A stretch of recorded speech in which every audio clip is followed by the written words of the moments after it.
I was diagnosed with 2 rare diseases at 20, and I'm still ongoing in my health journey of trying to figure out exactly what's wrong with me and if there are more things in my diagnoses journey. I already filmed this video once, but honestly did not like how it turned out, so I'm gonna try again in the comfort of my car this time because my roommates are home and I really don't want to disturb them right now. That's why I'm in this scorching hot car in 70-degree weather. I'm actually dying, but yeah, I want to share this story because I briefly talked about it on my Instagram when I posted about my diagnoses, and the reason I posted about it when I did was because I found out the day after I got my diagnoses, which was February 28th. February 27th is when I got them. I found out February 28th is Rare Disease Day. It's a day meant to spread awareness about rare diseases, and I thought with the encouragement of my mom, it would be a good time to talk a little bit about it because I don't think most people had any idea. Actually, I know that 99% of people that know me had no idea what I was going through over the past couple years. And it's all been a great lesson to me and also others around me that you have no idea what someone's going through. It's so important to be kind no matter what. I know it sounds cheesy, but this journey has taught me a lot of lessons, and that is one of them. And I also don't want this video to come across as a pity party for myself because that's not my intentions. I genuinely want to spread awareness for if there's even just one person watching that is going through something similar and feels seen, just know my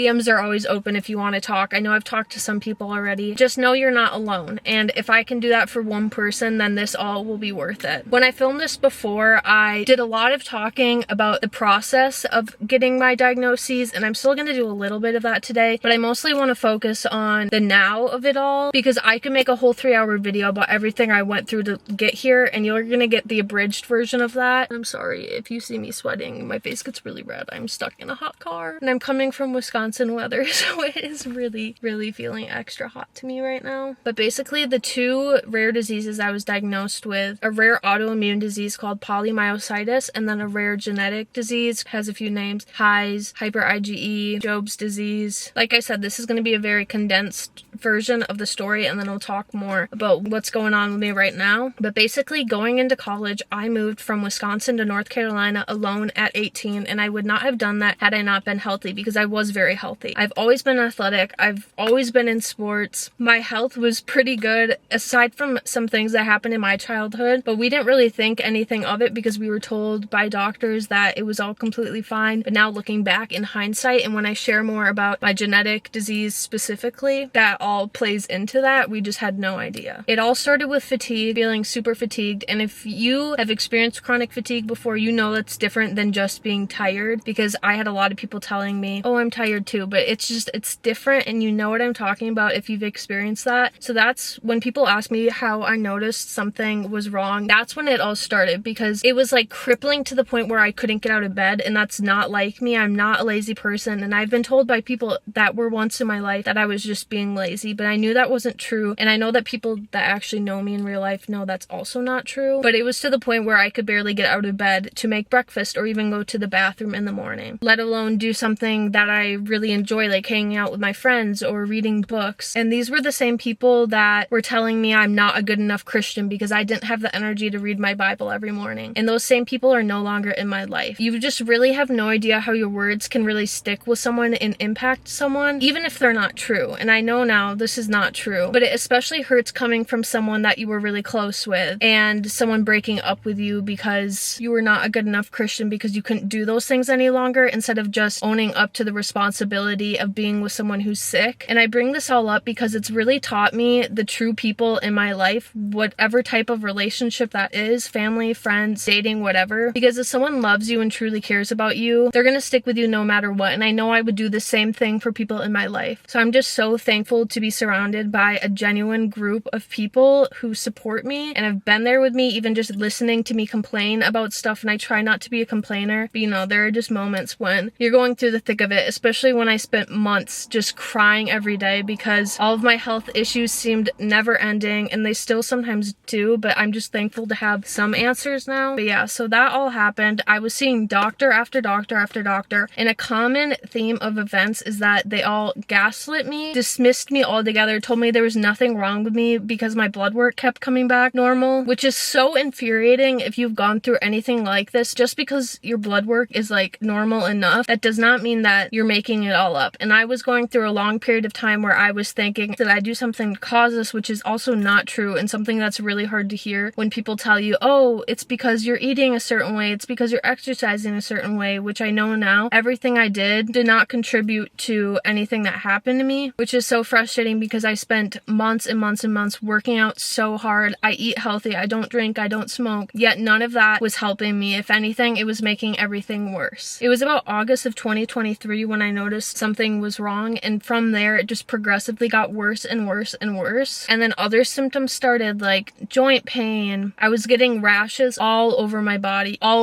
just hives that would break out at random times. I tried switching detergent, fabrics I was wearing, skincare products. None of that was helping get rid of these hives, and they were debilitating. They were so itchy and they hurt so bad, and the only thing that would make them better was taking Benadryl. And if you've taken Benadryl before, you know that that makes you really sleepy, so it would knock me out for the day, on top of already just being so tired as it is. I still deal with a lot of these symptoms still today, but I've been able to manage more of them, so I'm in a better place now than I was even a couple months ago. And another reason I want to break up the bad relationships I had during this time was because during the time things started to get really bad, I was going through a very traumatic breakup, and I was in a really bad living situation, like really bad. I could do a whole story time on that, and my friends and family know what that was like. And when I tell you, it was probably one of the worst types of living situations you can imagine, like scary, fearful of my life type thing. Stress can trigger autoimmune diseases, and on top of the genetic disorder that I found out I had, that can also contribute to my susceptibility of getting an autoimmune disease. I was seeing doctor after doctor after doctor being told, there's nothing wrong with you, you're a medical mystery, you're the hardest case we've ever seen, we can't figure out what's wrong with you. That is not a fun thing to hear over and over again. Bless my mom's heart for coming with me to every single doctor's appointment and spending so many hours with me in the hospital, because I would not have been able to figure anything out without her. Even just being my #1 support system meant so much, and still means so much to me, because she still continues to go to doctor's appointments with me. There's not really an end in sight with those, unfortunately, as of now, and I'll probably have to follow up with doctors for the rest of my life now knowing what I have. But I have had about every test imaginable at this point. I have had hundreds and hundreds of vials of blood taken, and this is coming from someone who has a phobia of needles and passes out when I get my blood drawn. So that's been very hard when I'm having to get my blood drawn every single week. But I found out a method that makes it so I don't pass out, but I still feel sick after. My body just does not like it. I've had CT scans. I've had 3 CT scans actually with the dye contrast, which basically means they pump radioactive fluid through your body after you do the CT scan, which a CT machine is already scary enough. And tests like that would make me sick. I was throwing up often. I was getting bad headaches. Just the symptoms, it doesn't sound that bad, but my symptoms were bad, and I was in so much pain, could not even walk down the stairs, and I still struggle with that today. I was losing circulation in part of my arms. My entire left arm was numb for days, and I spent Christmas crying because I couldn't wear my Christmas pajamas I bought for myself because they hurt my skin too bad, because my nerve endings so painful, kind of like when you have the flu and it just hurts to touch your skin. That's what I feel like most days. And then on top of that, certain fabrics would irritate my hives that I already had that I could not get to go away. So it just really has been a bad time over the past 6 months, to say the least, but I'm just thankful to be on the other side of it. And I've seen so many types of doctors, and just want to shout out, I'm not going to say any names obviously, but my nurse practitioner, which is like my primary doctor, who I was seeing first, and I saw her for about a year before she decided to refer me to the doctor that ended up literally changing my life. But she was the first one that said, I believe you, because I sent her a whole list of my symptoms and just saying, I've been told by so many other doctors that this is all in my head, I'm making it up, I know it's not, I know that there's something wrong and it's just getting worse. And she was the first one to come into my appointment, give me a hug and say, I believe you, we're going to figure this out, and I'm not going to stop until we do. But there was only so much she could do, so she referred me to a colleague of hers, and that's the doctor that's like my primary doctor now, because he's the one that's been able to figure this all out. But on top of that, I have been referred to rheumatologists, hematologists, oncologists, dermatologists. I've learned so much about the medical field. I know I'm probably not going to say everything correctly in this video, so take it all with a grain of salt, because I'm just not,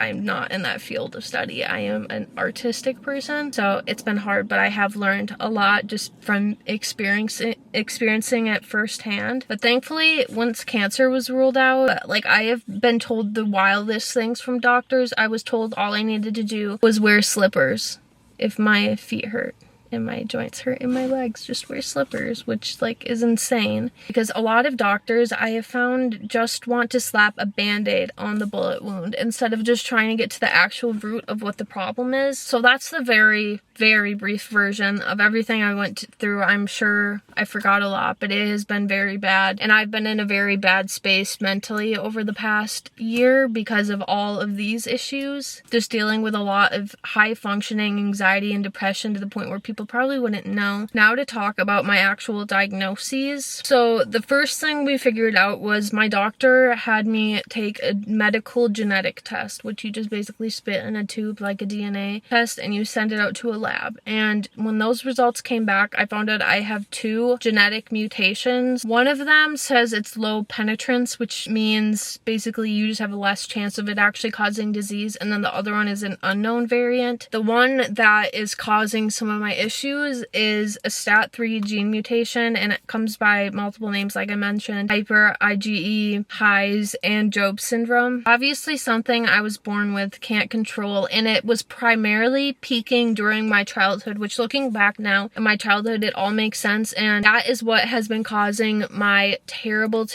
hives and everything over my body. And I've gotten that part under control, but like I mentioned before, it also can trigger autoimmune diseases, which we think could definitely be why I'm also developing. I have an autoimmune disease, but I'm also maybe developing more. But what's crazy about this genetic disorder is that only 0.008% of the population have this genetic mutation on the STAT3 gene. But even crazier, only a smaller percentage of the people that have the gene actually develop a disease from it. And thankfully I'm on the more mild side of cases, and I just can't even imagine what a normal case of this would be. But there's just not a ton of research out there because it is so rare that I've probably read every single article online talking about Job syndrome, because there really is not a ton of research. And we've talked to the National Institute of Health about it, and they definitely seem to agree that I have a more mild case of it, thankfully. And basically what it is that, hence the name hyper IgE, your IgE levels, which is like a blood test you can take, are elevated. And mine were elevated during childhood, and there's research to prove that they can normalize into adulthood, which is why my levels are, in the normal range now. The reason why we are convinced that they were peaked during my childhood is because I was not losing baby teeth, which is like a key characteristic of this genetic disease, but I was retaining my baby teeth. My adult teeth were growing over my baby teeth, and I had to get 6 teeth pulled because my baby teeth would not fall out. And also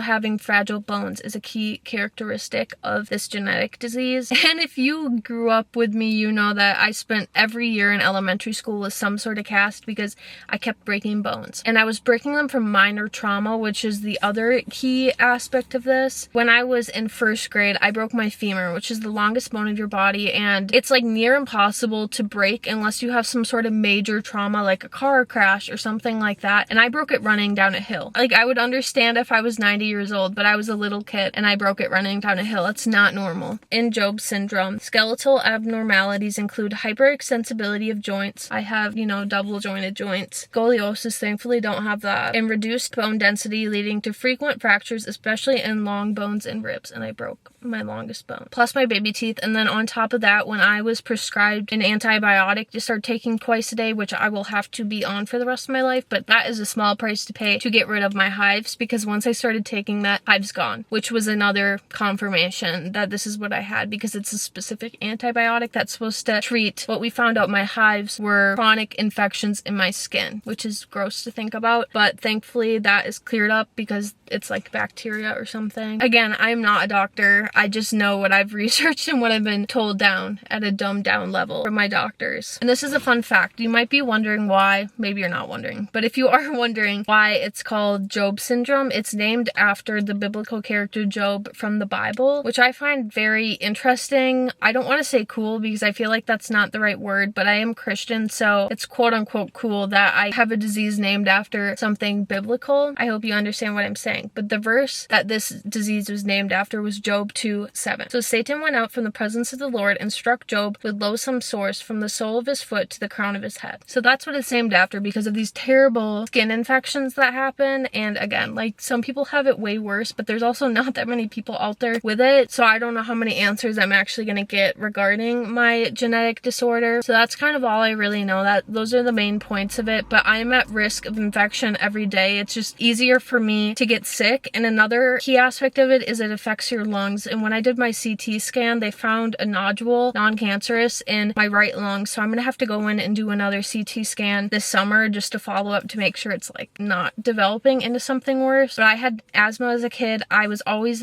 taking a nebulizer, which is something you take when you have bad coughs. And every time I get a cold and I get a cough, my coughs are brutal and they last weeks and weeks and weeks. Another key characteristic of this. So hopefully my antibiotic I'm taking continues to help me and will help me for the rest of my life fight off these infections, because my body is not doing it by itself. And this syndrome, like I mentioned multiple times, puts me at risk to develop autoimmune diseases, which is probably why I developed one and maybe developing more. My doctor told me he did not want to do this unless he absolutely had to, which was an EMG test, which he actually is qualified to do and give diagnoses based on the findings of that. I'm going to read the definition of that because it'll do a lot better job of explaining what this test is. An EMG test is a diagnostic procedure that measures the electrical activity of muscles and nerves. It helps identify nerve and muscle disorders that can cause weakness, pain, or numbness. They take these metal prong looking things and electrocute you. And it sounds scary, it kind of was, but that was the least painful part of the test. It was more so uncomfortable than painful. It kind of felt like when you hit a light switch and it shocks you, that, but like 100 times more strong. And it also felt like my nerves were being plucked like a guitar, so it was just an uncomfy feeling. He had to do that on my arms and legs. And then the second part of the test is a muscle test, and takes these long needles and stick them in your muscles and wiggle them around, which is, it's not supposed to hurt. Like, if you are a healthy person, that shouldn't hurt at all, but clearly my muscles are not healthy at all because it was so painful. It was definitely the most painful test I've had to do. It's kind of hard to explain, but basically with the needle in your muscle, the doctor is listening, and a healthy muscle should be making no noise. Mine was blowing up the speakers, and my doctor said he had never seen muscles react this way in someone my age, which is another great thing to hear. Sorry, brief intermission if there's a cut. I'm not really sure. Just had to get my battery replaced in my car, so I'm back. Essentially, the results of the EMG test concluded that I have some sort of myopathy, which is issues with my muscles for us people that don't know medical terms. And my doctor diagnosed me officially with polymyositis on top of Job syndrome on February 27th, 2025. Polymyositis is an autoimmune disorder that causes inflammation of the muscles, leading to muscle weakness and pain. It is rare. Experts estimate that it affects fewer than 25 out of every 100,000 people every year, typically seen in those ages around 45 to 60. So I did get my diagnosis for that, so that is how we are treating it. But the issue is, since it's rare and since I'm so young, there could be other underlying myopathy issues with it. So we're still on the road of trying to figure that out, and I'm working with a rheumatologist who honestly has not been super helpful, and it is so hard to get into a rheumatologist. Like, it's the wait period and the referrals you have to get into it is so difficult. And a rheumatologist basically is someone that deals with autoimmune diseases, and he is also worried that I may be pre-lupus. Lupus is a chronic autoimmune disease where the body's immune system mistakenly attacks healthy tissues and organs, leading to inflammation and potential damage. So I've done my ANA test, which is a blood test that tells you if you have lupus or not, and it has come back negative for me every time. And it is in the literature that it's possible to have a negative ANA test and have lupus, although it is very rare. But the thing is with autoimmune diseases is that the average time for someone to get a diagnosis from the beginning of when they get symptoms is 7 to 9 years. 7 to 9 years that you have to wait to the point where you might be having organ damage that's irreversible. It's crazy, and I can't believe there's not another easier way to get diagnosed with autoimmune diseases in general. My rheumatologist and the other doctors I've seen, very much like the first thing they've thought of is lupus, because a lot of my symptoms match up with that. And the problem with lupus is that it's the great mimicker, so it can mimic other autoimmune diseases or cause other autoimmune diseases to develop. I definitely have myopathy, polymyositis of some sort, hence my diagnosis, but we are also treating me as if I have lupus in hopes of getting ahead of it before it develops into something bad. So I don't technically have a lupus diagnosis, and it could be something else, but the fact that multiple doctors are kind of in agreement that that may be what I'm developing into, I'm glad. Like, I'd rather just not wait until something really bad happens, because as of now, my organs are functioning fine enough. My metabolism is not. My metabolism is stopped. I cannot lose weight. If anything, I gain weight no matter how much I exercise, how healthy I eat. I have been very adamant of eating as healthy as I possibly can over the past few years. So when you see the opposite results of that and exercising, it's so frustrating, because the healthier I eat and the more exercise I do, the more I'm gaining weight, the more I'm losing muscle, the sicker I get. And even now, I walked on the treadmill for 30 minutes 2 days ago, and I have spent the past 2 days sleeping in bed every chance I can because I'm so sick. I have zero energy. It totally wipes me out, which is so frustrating. And then on top of that, it's really hard to prioritize exercising when I'm so worried about trying to not feel sick, and when exercising makes me feel sick. It's just near impossible to do it. So as of now, I'm trying to do low impact stuff and very much paying attention to my body, which I feel like I've gotten very good at, because I can sense when flare-ups happen. The rest of my life is probably going to be one big ordeal of trying to prevent flare-ups, which is basically when all your symptoms spike, and then I feel 100 times worse than I already feel on the daily basis. So I'm trying to listen to my body when I exercise, try to listen to my body, what I eat, all of that. And again, not trying to make this a whole sob story about myself, but it's just been very hard, and I'm hoping that I can use this YouTube channel as a way to take people along for parts of the journey. I'm not really sure how much I'm going to share, but I want to share things that might help other people and just show that not everyone's life is so perfect online, and that it's okay to be vulnerable online. And I really appreciate all the people that have encouraged me to do this, because it is really hard to experience it, but it's also really hard to show your insecurities and your issues online to a group of people that you don't know how are going to respond to it, especially when you get mean comments and stuff, or mean DMs. But I'm in my healing journey, and I know it's true, and please take all of these lessons that I've learned. Just be kind. You have no idea what people are going through. And thankfully, I'm on the road to recovery. Like I said, I have still a lot of appointments coming up, like CT scans. I have follow-ups often. I'm on a lot of different medication. I was on prednisone, which is a heavy steroid, and that, oh my gosh, the negative side effects of that, terrible. Would not wish that upon anyone. I was getting open mouth sores for weeks on the roof of my mouth and in my gums, and I'm against my teeth. Hurt so bad. Made my face a balloon, and it still is puffy. My lymph nodes are so swollen all the time here. I'm trying to tell myself, and I mentioned this in one of my other videos, that sometimes you need to give your body physical space in order to heal. I've seen my body change in a ton of ways in a very short period of time when none of it has been in my control, and it's very hard to give up that control and to just know it's out of my hands. And hopefully this will just be a short period of my life, and I can get back to feeling more like myself soon, because I have not felt like myself for a very long time. One of the most frequently asked questions that I've gotten is, how did you advocate for yourself, especially with doctors who do not listen? And my advice to that would be, don't be afraid to be annoying. Don't be afraid to be pushy. This is your health. You deserve to know answers, especially from people who are being paid to do exactly that, and they might not always do that, which is very frustrating. And I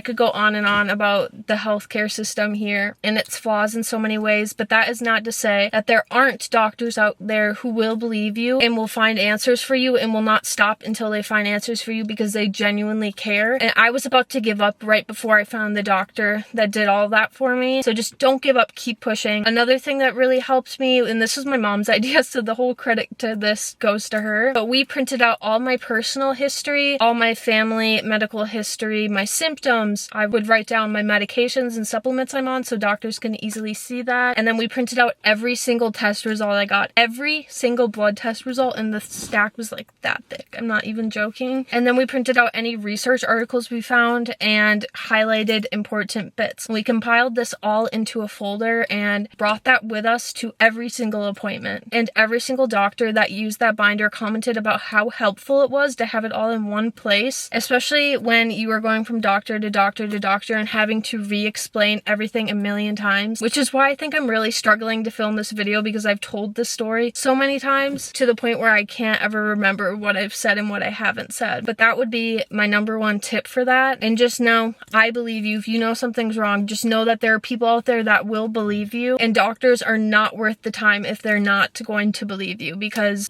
time is really important in the grand scheme of the health journey, especially when you are declining at a fast rate. If you are like that, because that's what I experienced of this past fall, where everything just got so bad so fast and I was in bed for months. That is basically the very short, and I'm sure this video is going to be very long still, but still the very short version of events. And I don't want to make my entire channel about my health, but I will be opening up about it, especially if I'm taking you guys along for my everyday life, because this is something I deal with 24/7, being in chronic pain in multiple aspects. But yeah, if you want to see like health specific videos, like things I eat, my workout routine, that sort of thing, I can eventually probably do some of those once I feel like I'm at a better place with that, because I'm still trying to figure it out. But I appreciate you guys so much, and thank you so much for watching all of this. If you did, if you have any questions, just know my DMs are always open, and that also goes for if you need someone to talk to. I'll try to get back to them, because these things can be very rough and make you feel very alone. And I used to feel very embarrassed of this, and I still do sometimes, which is another reason I think I have a hard time opening up about it. People love to assume that it's something you did to cause it, but what can you do? Just let them think that, honestly, at this point. But I'll see you guys next week. I post every Friday, so I'll see you then.